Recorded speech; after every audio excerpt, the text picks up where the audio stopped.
After two big-screen Dune blockbusters in the last 3 years, it's safe to say that movie viewers now know the basics of the Bene Gesserit. It's clear that this mysterious sisterhood can manipulate people using the voice, make plans measured in centuries, and use a poison needle called the Gom Jabbar to test promising candidates for political power. But even though Dune director Denis Villeneuve previously told Entertainment Weekly that he wanted to focus on the Bene Gesserit in his adaptations more than any other element of author Frank Herbert's sci-fi universe, he still only had a couple hours of screen time to do so. But Mac's prequel series Dune Prophecy has 6 episodes to reveal exactly what members of the Bene Gesserit can do. That was apparent in this Sunday's episode, when young Trini Lila, Chloe Leah, was put through a trial known as the Agony, which requires her to ingest a toxic substance and counteract the poison, thus allowing her to access the other memory of Reverend Mothers who have gone before.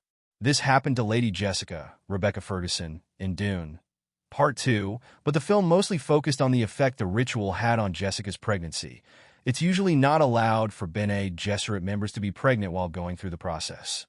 For a young novice like Lila, the ritual can have life-or-death stakes, as we saw in the new episode. Some of the most fun we had with this series was trying to see behind the veil, so to speak, of how these powers are gained, showrunner Alison Shapker tells EW.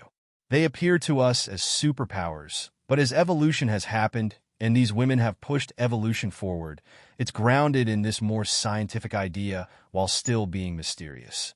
These powers that they wield, whether it's their truth sense or the voice or their incredible ability to control their cells and transmute chemicals within their body, are described in the book, but it takes an artistic discussion to figure out, well, what's that going to look like?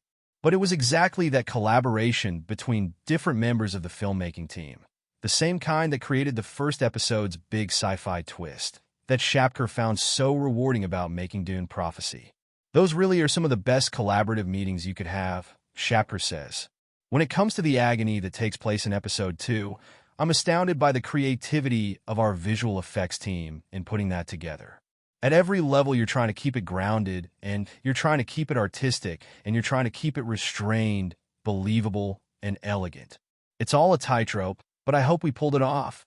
Visualizing Lila's experience of the other memory by having her come face-to-face with other Reverend Mothers, including her own ancestor, Dorota, Camilla Beeput, who we saw killed by a younger Valia Harkonnen, Jessica Barden, in a flashback from the first episode, also brings the voice to life in a whole new way.